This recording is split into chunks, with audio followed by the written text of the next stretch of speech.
Let us begin with a very terse description. Cultural Marxism is a broad term which refers to the advocacy and application of critical theory, and more generally to the cultural, political, and academic influence of certain elements within the contemporary left. The roots of cultural Marxism are to be found in what is commonly known as the Frankfurt School. The term arose informally to describe the thinkers affiliated or merely associated with the Frankfurt Institute for Social Research at the Goethe University in Frankfurt, Germany during the interwar period.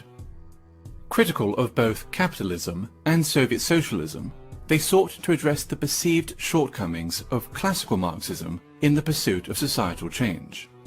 Their work came to be referred to as critical theory. Defining or categorizing critical theory is exceptionally difficult, for it pertains to a broad, almost disparate set of ideas, individuals, and approaches.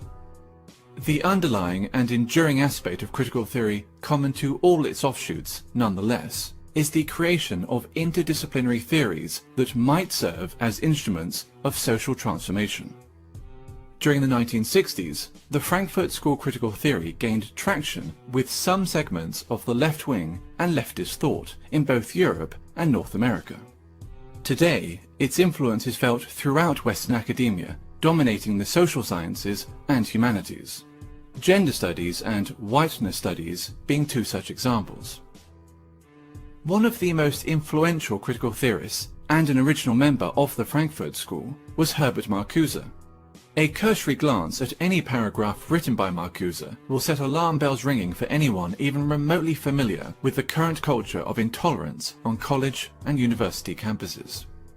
Consider the following passage from his 1965 essay, Repressive Tolerance. The small and powerless minorities which struggle against the false consciousness and its beneficiaries must be helped. Their continued existence is more important than the preservation of abused rights and liberties, which grant constitutional powers to those who oppress these minorities.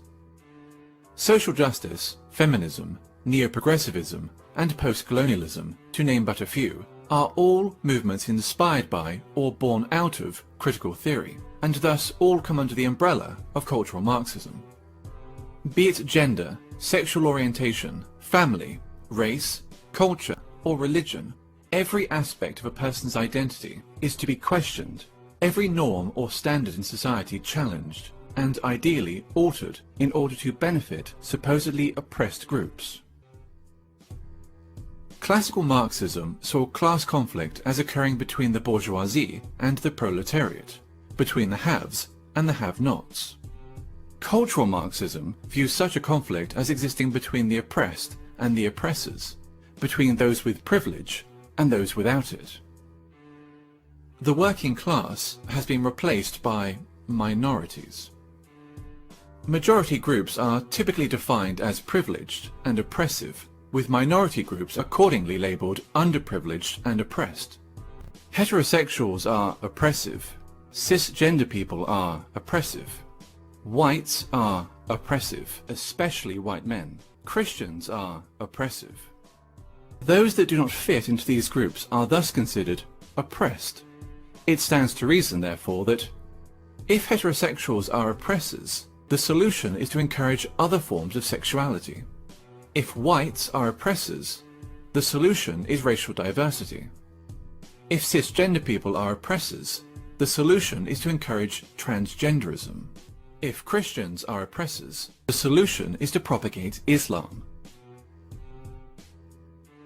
Theodor Adorno, another original member of the Frankfurt School, wrote a book entitled The Authoritarian Personality, in which he defines parenthood, pride in one's family, Christianity, adherence to traditional gender roles and attitudes towards sex, and the love of one's own country as pathological phenomena.